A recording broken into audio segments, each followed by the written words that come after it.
Muita coisa mudou. Eu jamais imaginei que eu pudesse fazer um programa de televisão de 25 minutos de duração na minha casa. Jamais.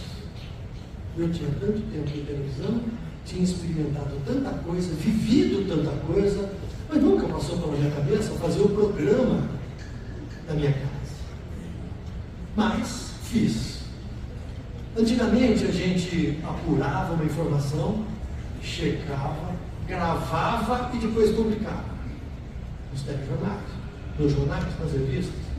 Hoje, com a competição que existe entre os veículos de comunicação, chega e publica. E isso é um problema. Chega e publica.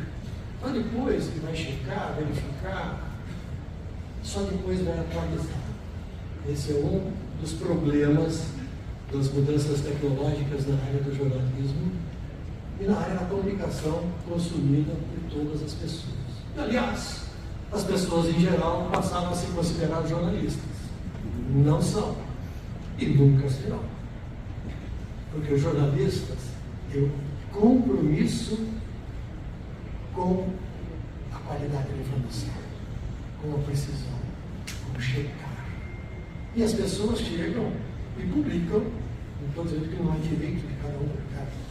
Aliás, as pessoas, se estiver pegando fogo no prédio, na frente da casa de uma pessoa, a pessoa, ao invés de descer correndo para tentar ajudar a turma do prédio, vai ligar o celular e vai começar a transmitir ao vivo, falar, olha, está pegando fogo na casa, aqui na frente do meu prédio, ao invés de descer para ajudar. Enfim, cada um na sua. Né? Mas tem uma diferença muito grande entre o compromisso de responsabilidade com a informação e a pura e simples transmissão de uma informação. É isso que diferencia o jornalista de todas as outras pessoas e de todas as outras instituições da sociedade.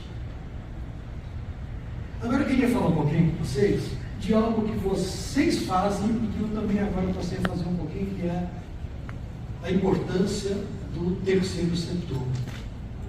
O Rotary e vocês estão no terceiro setor. Vocês são o terceiro setor. O terceiro setor, conceitualmente, ele foi criado dentro da linha de fazer justiça social, buscar a igualdade de oportunidades, soluções inovadoras para problemas difíceis, específicos. Né? Não é governo, não é um setor privado, não tem fins lucrativos. Então aí no terceiro setor a gente pode colocar as instituições filantrópicas, as fundações, as associações com propósito social, humanitário, ambiental, cultural, educacional e de saúde. Antigamente o terceiro setor trabalhava muito com o atendimento direto, especialmente na questão alimentar. Em primeiro geral, lá atrás era alimentar e da saúde. Hoje, a vida da gente tornou-se tão mais complicada, agitada, movimentada, violenta, rápida, exigente, que as necessidades das pessoas também cresceram muito. E o terceiro setor realiza um papel importantíssimo nesse aspecto. Tem um estudo recente que se chama A Importância do Terceiro Setor para o PIB no Brasil, que constatou o seguinte: o terceiro setor contribui com 4,27% da formação do PIB brasileiro. O terceiro setor gerou, em 2022, em valores corrigidos, 423 bilhões de reais. E contribuiu com a criação de 4.700.000 empregos. Bastante. Isso é muito legal. Isso é muito bacana. Vocês do Rotary, nesse aspecto, são muitíssimo importantes, porque a sociedade precisa se mobilizar para ajudar. Nós não podemos ser felizes e ter uma qualidade de vida se o cara do nosso lado também não tiver essa oportunidade, se a pessoa do nosso bairro também não tiver essa oportunidade, se a gente viver cercado de pessoas que são infelizes, que não têm condições disso, daquilo outro, que não têm acesso a isso, aquilo, outro. A gente não pode viver desse jeito. E o mundo moderno trouxe uma série de modernidades, né? Repetindo o termo, mas trouxe junto uma série de problemas. E ninguém cresce sozinho. A gente tem que crescer em grupo, não tem jeito. Então, nós temos que nos adaptar a esses novos tempos, entender e aceitar a tecnologia, porque ela veio para ficar, ela não vai nos abandonar, e cada vez ela vai ser mais rápida, ela vai ser mais ágil, ela vai ser mais célere. A gente tem que estar aberto a ouvir os outros. Houve um tempo em que a gente só falava, e nós jornalistas, então, só falávamos. A gente fazia um telejornal, chegava na casa das pessoas ficavam em casa, sentavam diante da televisão, assistiam o telejornal, e depois quando ficavam comentando uns com os outros. Hoje não. Hoje você está fazendo um telejornal, pega a criança, não está gravada, está pronta.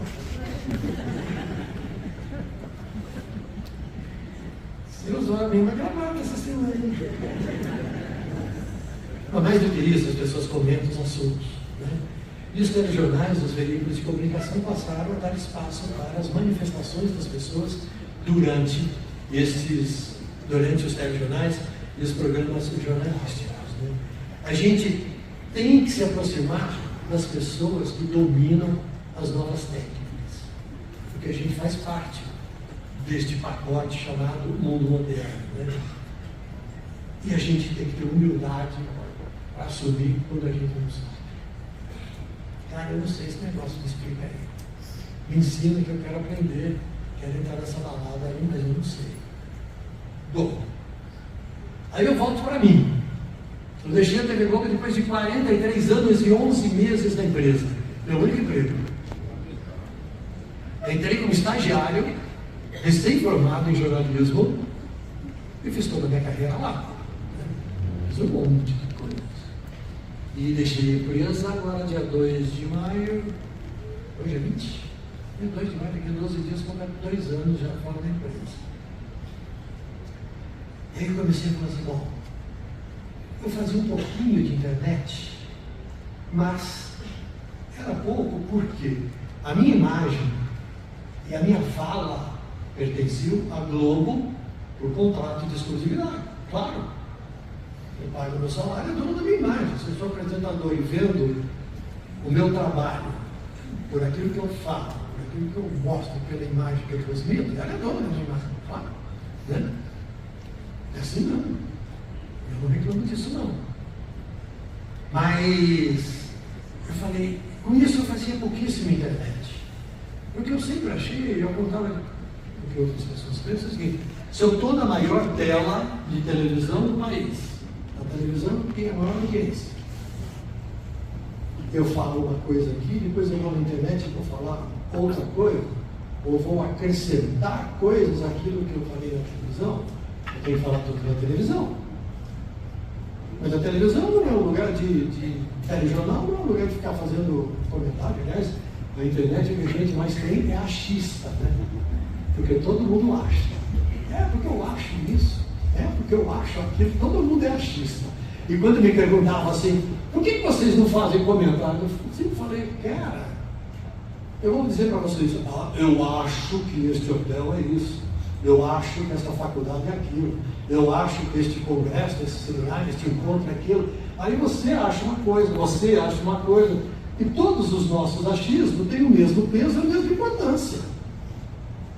Lógico que em determinadas situações eu fazia comentários, porque também em determinadas situações o telespectador fica esperando que o apresentador se posicione diante da gravidade de alguns fatos, do absurdo de alguns fatos. Mas eu sempre escolhi com muito cuidado quando eu ia fazer algum comentário. Os meus comentários eram isso. Então você vira o sabichão, né? Aí o cara fala sobre a indústria do cigarro, fala sobre a indústria do automóvel, fala sobre alimento, fala sobre política. Puta, você sabe pra caramba, hein, cara? Você é um tremendo de um mala. chato pra caramba, se mete a dar pitaco em tudo. Também a gente sabe que é isso, a vida é assim. Eu também acho, tem um monte de mal aí fala. E na internet, então, todo mundo fala, né? Ah, porque eu acho isso é democrático. Não tem problema. Posso não concordar. Mas garanto o seu direito. Tá bom. Tá lá, tio. Então eu fiz o quê? Eu falei, minha filha falou, pai, nós vamos entrar na internet com tudo agora. Eu falei, mas eu não entendo de internet. Eu não sei nada disso. Vamos junto. E aí eu passei a trabalhar definitivamente com a minha filha e meu genro, que dominam tudo isso. Não que tivesse páginas na internet como hoje de seguidor, nada, tinha um sentido, mas conhecia toda a mecânica, como fazer e como falar. E aí, com os jovens, eu passei a ser aluno. Toda vez que eu ia gravar, eu ouvia assim, não é assim que fala. Você está pensando que isso aqui é jornalismo? Você está pensando que você está fazendo telejornal, pai? Vai gravar de novo. Passei 40 anos falando para milhões de pessoas. Agora veio uma sujeitinha que eu criei. Paguei as contas a vida inteira. Aí ela fala para mim, não faz assim. Sim, senhora. Sim, senhora, sim, senhora. E passei a fazer assim, gente. Passei a aprender, passei a ouvir. Tem sido assim. Me juntei aos jovens, assumi minha ignorância e mergulhei no discurso. Eu passei a ouvir muito e fui aprender. Tá certo que eu não sou um excelente aluno. Continuo sem entender um monte de coisa, mas vou aprendendo um pouquinho por dia. Um pouquinho por dia, em algum momento vai dar certo. Eu acabei deixando o desconhecido de lado e eu passei a olhar para o amanhã. Eu passei a olhar para o amanhã de uma outra maneira. Passei a olhar para tudo aquilo que eu fiz e aquilo tudo que eu poderia fazer com outros olhos. Né? Bota para mim a próxima foto.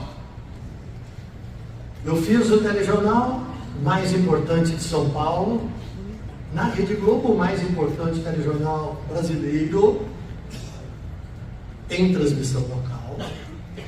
Não é alguém que fala assim, pô, você está falando que você é maior do que o TJ Brasil? Eu tinha muito crítica, todos eles juntos, mas enfim. Não estou falando que eu era melhor, estou falando que dentro da Rede Globo, o SBT Sem Edição é o telejornal mais importante entre todos os telejornais que são transmitidos pelas afiliadas do Banco do Brasil. E tem muito mais audiência que os outros telejornais em outras redes. Tá? Muito mais.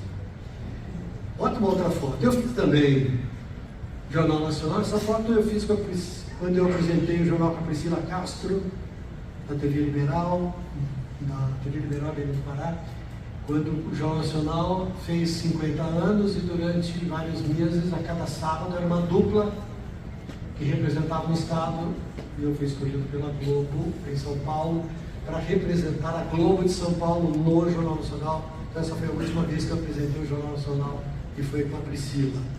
Apresentei muitas vezes o Jornal da Globo, tem uma foto aí também. Jornal da Globo, nesses últimos anos, eu era o substituto oficial da Renata Lopretti, que é a apresentadora titular. Então, todas as vezes que a Renata, por algum motivo, não podia apresentar o jornal, por diferentes razões, desde férias, viagens a trabalho, reuniões e tudo mais, eu era o apresentador oficial. Hoje eu tenho também 2 podcasts na vertical Flow Deus. Bota uma foto aí para mim, por favor. Com quem eu estou aqui? Com o Kleber Machado. Aqui é no programa Portas Abertas. Bota minha outra foto, por favor. Aqui com a Anne Lotterman, no Tramonta News. Aí as pessoas me chamam de Tramonta, né? Porque fica toda hora, Tramontina.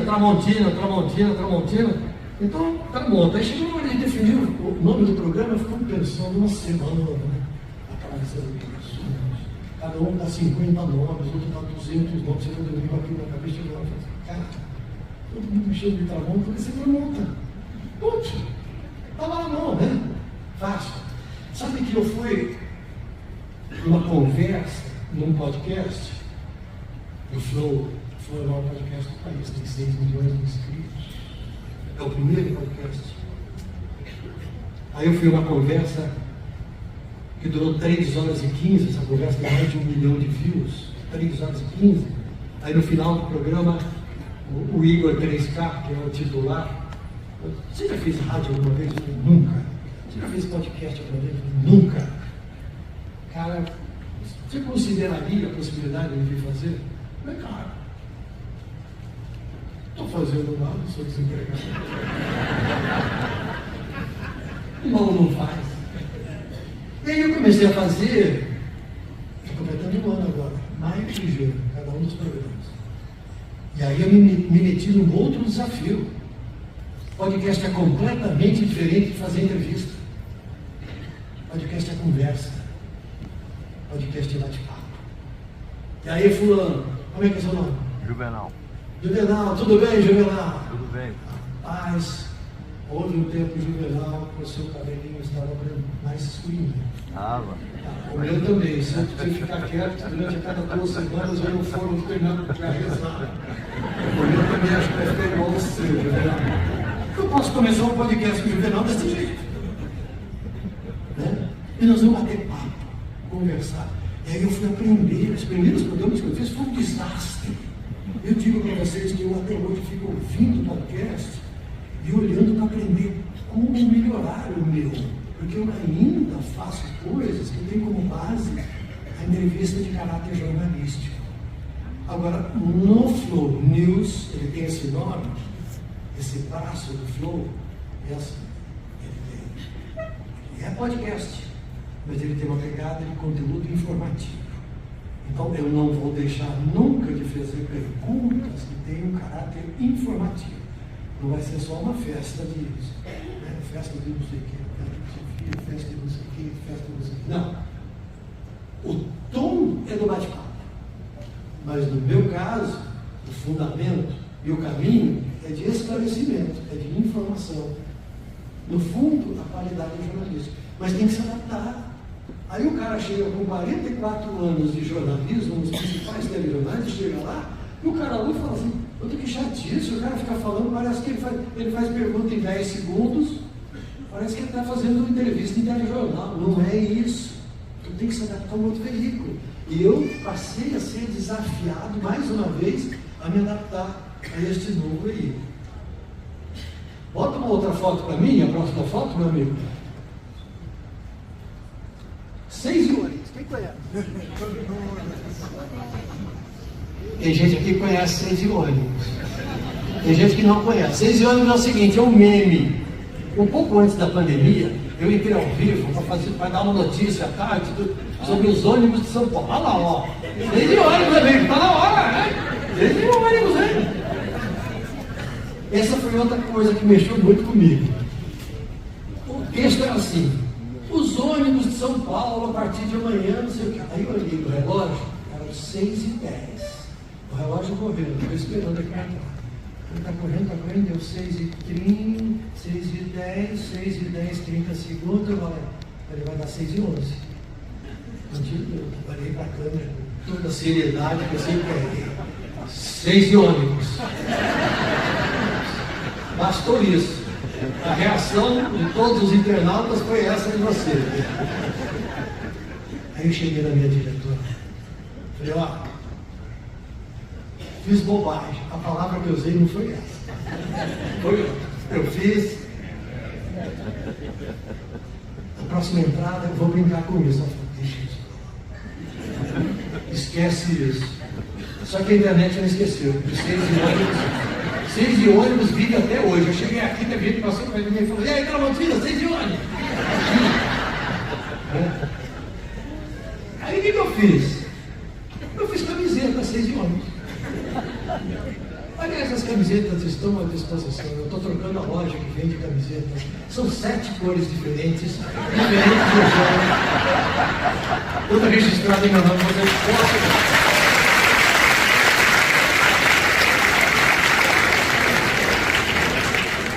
O que aconteceu, na verdade, vocês veem isso tem 4 anos, quase 4 anos. 6 ônibus não morreu, porque eu já estava dentro do avião.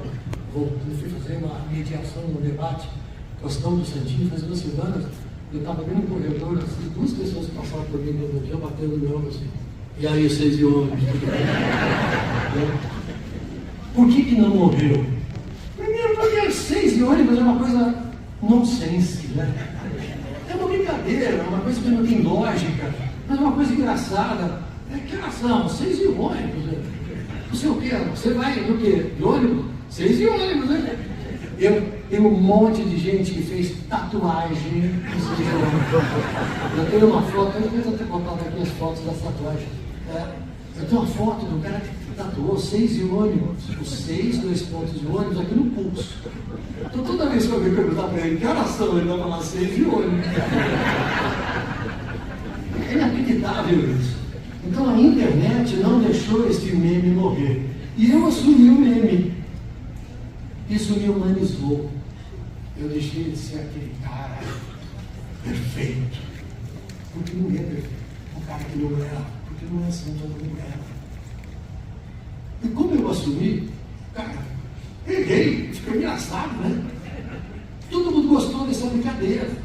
E assumiu essa brincadeira como sendo do carnaval. Um monte de gente que me manda foto. Saíram nos blocos em São Paulo, carregando um ônibus pendurado aqui. O ônibus pendurado, não sei se o ônibus. Eu sempre saio em algum bloco também, estou lá em cima do trio elétrico, as pessoas gritando 6 e ônibus, 6 e ônibus. Tá bom, assumiu mesmo. Tem mais alguma foto de 6 e ônibus? Tem mais alguma foto aqui? Não. Deixa eu ver a próxima foto, vai. Não. Esse aqui é o trabalho que eu fiz também na CNN, eu fiz 2 projetos no ano passado. No CNN Freedom Project, que agora a CNN pretende voltar, já estamos conversando para fazer a 2ª temporada, aí na condição de apresentador. Nunca trabalhei na CNN e fui contratado para fazer esses 2 projetos. Aí é uma coisa tradicional de televisão a cabo. Eu chego lá, tenho os textos, me mandam texto, a prova, tudo. Chego no estúdio, gravo bastante, e aí eles vão editando. E isso tudo vai sendo colocado no ar de acordo com a periodicidade de cada episódio. Tudo isso eu queria contar para vocês para dizer o seguinte, que, primeiro, acho que a nossa vida só tem propósito quando a gente tiver objetivos. Há alguns anos eu falei para minha mulher, talvez alguns de vocês saibam que eu corro. Não é correr dela, não. Aí eu cheguei para a Rosana e falei assim, vou me aposentar. Ela falou, aí eu vou correr todo dia, sem nenhum problema para treinar, porque eu não vou ter compromisso. E a gente vai viajar mais para lugares que a gente não conhece, para conhecer os lugares. Eu vou, como a gente sempre fez. A gente ia para aqui na cidade, assim. Eu fui para Praga para correr meia maratona. Não sei onde para correr maratona. Não sei onde, a gente chega. Marcava na quinta, chegava na sexta, corria no domingo e ficava mais uma semana lá bebendo vinho, cerveja, conhecendo o lugar. Bom, aí você vai se aposentar e ficar em casa enchendo o saco o dia inteiro. A verdade é que se a gente não tem objetivos, a gente não anda. A vida para e quando ela para, ela acaba. Eu poderia fazer uma palestra de vez em quando, uma outra palestra, poderia não colocar a minha imagem, a minha credibilidade e tudo aquilo que eu construí ao longo do tempo em avaliação. Hoje eu coloco, você entrar na internet, tem vários programas que eu fiz, a qualquer momento você pode me avaliar. E a internet, quando não gosta, espinafra, a internet é cruel, a internet é criminosa, a internet é elogiosa, tem tudo na internet. Então, eu coloquei o meu trabalho sob avaliação. Coloquei tudo aquilo que eu construí ao longo do tempo sob avaliação de um jeito completamente diferente. E isto hoje me realiza. Então, eu recebi nos meus programas lá na CNN pessoas com quem eu nunca conversei. Por exemplo, Rita Cadillac. Foi o máximo. Conversar 2 horas com a Rita Cadillac, contando a história da televisão, falando dos dramas que ela já viveu, das lutas que ela teve, do sofrimento, quanto ela foi explorada. Conversei com Hungria, conhece Hungria? Um rapper de Brasília, nascido em uma favela em Brasília, tem 14 milhões de seguidores. Um correntão desse tamanho. Ele chegou com uma medalha não, com um broche desse tamanho, né? Que os rappers usam, um ouro pendurado, um broche desse tamanho. Eu falei, cara, e esse broche aí? Ele falou, tem 1000 brilhantes. Eu falei, pelo amor de Deus, meu. Vai aparecer um monte de ladrão aqui para matar a gente, para arrancar também gosto do peito. Para deixar, para eu ando na favela com isso. Mas você tem medo? Não, para mostrar para os moleques que eles podem ser mais não. Eles podem crescer como eu. Um cara que tinha acabado de gravar um clipe com a orquestra baquiana, com 100 pessoas participando, no alto de uma montanha. Eu conversei essa semana, eu gravei, o programa irá uma quinta que vem, André Sanches, o todo polêmico ex-presidente do Corinthians. O Corinthians ele vai voltar, hein? Ele fala que não, mas ele vai voltar. Não sei se é pro bem ou pro mal. Mas como convidado no programa, ele é uma figura muito interessante, porque ele fala o que ele pensa. Não tem minhas palavras, não. E chama um monte de gente. Isso aqui é hipócrita, porque faz isso, mas defende aquilo, enfim. Outro dia entrevistei um especialista em evangélicos. Né? Conversei com ele durante 2 horas. Quem são os evangélicos? Qual o tamanho do mundo evangélico brasileiro? Os líderes evangélicos que falam mais, que têm mais espaço na imprensa, o quanto eles representam no mundo dos evangélicos? A relação da religião com política. O que isso agrega? O que não é legal nesta junção de religião com política? Outro dia eu conversei com o padre Júlio Lancelotti, sem dúvida alguma, o que mais trabalha pela pobreza. O que mais não há ninguém no Brasil que defenda tantos desvalidos, os pobres, os desrespeitados, os desfomeados, os doentes, como o padre Lancelotti, que não deixou de fazer um trabalho dele, inclusive durante a pandemia. Distribuía comida, abraçava os sofredores na rua durante a pandemia. Entrevistei, recebi esse outro dia a vencedora do Big Brother do ano passado. Nunca vi Big Brother.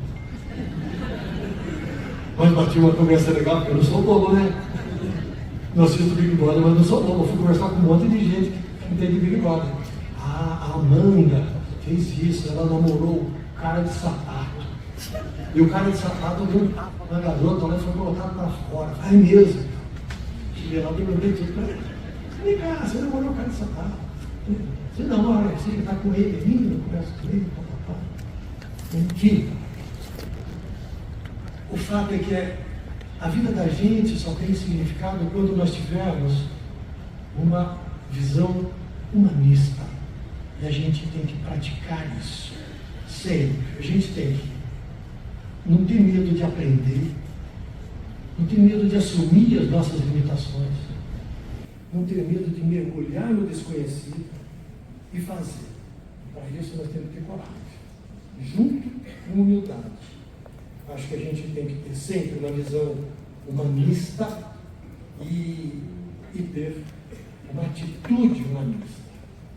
Então, nessas minhas últimas palavras, eu queria deixar um forte abraço a todos vocês que participam desta conferência. Paz e esperança, isso é o que nós mais precisamos, e cada um de nós tem um papel a cumprir isso. Eu também tenho. Eu estou participando hoje sobre o conselho do Instituto Bacarelli, que faz na favela Heliópolis um trabalho maravilhoso, maravilhoso. Agora estamos construindo um teatro. E a Sinfônica de Heliópolis, pela primeira vez, até o fim do ano, vai tocar num teatro dentro da favela pela primeira vez. A Sinfônica que toca no mundo todo nunca tocou na favela. Ela vai tocar para a comunidade da favela. Então eu sou conselheiro lá, devo entrar como conselheiro de uma outra entidade que quer que eu participe. Eu participo muito do GRAAC, ofereço a minha imagem do GRAAC, apresento os eventos do GRAAC, participo dos eventos do GRAAC, a minha imagem do GRAAC tem autorização para usar o tempo todo. Então acho que todos nós temos que fazer isso. E vocês aqui, como representantes do Rotary, já fazem isso. Eu quero deixar os parabéns para todos vocês, desejar que consigam trabalhar firmes e fortes para as outras pessoas, porque tem muita gente precisando de todos nós. Grande abraço.